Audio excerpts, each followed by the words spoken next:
Shalom Bapak Ibu sekalian. Kembali hari ini kita melanjutkan renungan kita dari Imamat. Kitab yang mungkin bagi banyak orang kitab yang membosankan. Kitab yang kering. Kitab yang rasanya kalau membaca ingin cepat-cepat dilewati. Atau sekedar dibalik-balik. Bahkan mungkin juga ada orang yang enggan sama sekali untuk masuk ke dalamnya, membuka bukunya, atau membaca bagian-bagiannya dengan cepat diloncati saja. Bapak Ibu, sebetulnya kitab Imamat sangat kaya. Banyak pelajaran.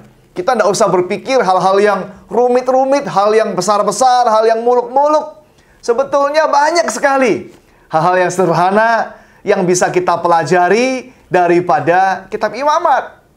Kita lanjutkan hari ini di dalam Imamat pasal 5. Misalnya di dalam ayat yang ke-17. Imamat 5:17. Ada pelajaran yang walaupun sederhana, tapi menarik Bapak Ibu sekalian. Ayat 17 berkata, "Jikalau seseorang berbuat dosa dengan melakukan salah satu hal yang dilarang Tuhan tanpa mengetahuinya, maka ia bersalah dan harus menanggung kesalahannya sendiri." Dikatakan di sini tanpa mengetahuinya. Tanpa mengetahuinya. Bukan berarti dia tidak peduli. Bukan berarti dia sengaja melakukannya walaupun dia sudah tahu itu tidak boleh. Dia dikatakan di sini tidak tahu, tidak mengerti. Ya. Tetapi menarik sekali, orang yang secara tidak sengaja pun tetap ada konsekuensinya. Dari sana kita belajar bahwa memang yang namanya dosa itu ada harganya. Namanya dosa ada hukumannya. Namanya dosa ada akibatnya. Walaupun dia tidak tahu. Jadi tidak berarti bahwa karena tidak tahu, ya sudahlah. Menarik sekali dikatakan di sini. Maka dikatakan, maka ia bersalah. Setiap orang yang berbuat dosa pasti salah. Tidak berarti karena dia tidak tahu lalu akhirnya dia sama sekali dianggap tidak bersalah. Dia bersalah dan harus menanggung kesalahannya sendiri. Jadi Bapak Ibu sekalian menarik di sini bahwa rupanya tetap orang ini harus bertanggung jawab. Jadi tidak langsung aja dianggap tidak ada, dianggap sama sekali sama seperti tidak ada apa-apa. Dia bersalah. Dia harus ada langkah-langkah untuk menanggung sebagai konsekuensi akibat daripada hal apa yang dilakukannya yang salah tadi itu. Kenapa Bapak Ibu sekalian? Menarik bukan? Kenapa harus demikian? Yang pertama Bapak Ibu, ini sebagai sebuah pelajaran.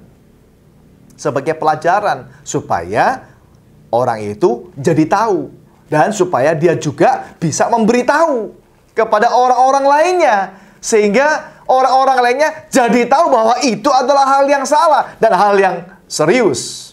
Jadi yang pertama kita bisa belajar di sini adalah yang namanya dosa itu pasti serius. Kalau dalam waktu yang lalu kita membicarakan dalam Imamat pasal yang keempat, bayangkan kalau ada seorang imam yang jatuh dalam dosa, tetap dia harus mengakui dosanya dan bukan hanya secara lisan saja lalu selesai. Dia harus mempersembahkan seekor lembu jantan muda.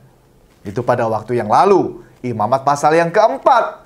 Imamat pasal yang kelima mengatakan dengan lebih luas, jikalau seseorang, siapa saja, jatuh dalam dosa, dan orang ini tidak tahu sebetulnya, tetap dia harus ada langkah-langkah konsekuensi untuk menanggung kesalahannya itu. Kenapa? Satu, sebagai pelajaran. Supaya dia jadi tahu, jadi mengerti. Oh begitu. Oh, ini salah. Oh, ini serius. Dan dia juga bisa mengajarkannya kepada orang lain. Sehingga orang lain jadi, oh iya, serius. Maka hal itu tidak boleh dilakukan. Sebagai sebuah pelajaran. Yang kedua, Bapak Ibu sekalian, yang bisa kita lakukan di sini adalah ini juga sebagai sebuah bentuk peningkatan diri. Supaya dia bukan hanya tahu, tapi dia juga lebih berhati-hati, berusaha. Supaya lain kali dia menjaga diri, supaya dia menjauhi diri. Kalau itu adalah hal yang memang sudah sering dia lihat di dalam kehidupannya, dia alami, dia hadapi. Dia harus mencari cara supaya dia bisa tidak mengulangi hal yang sama. Jadi bukan hanya pelajaran jadi dia tahu, tapi ada langkah solusi.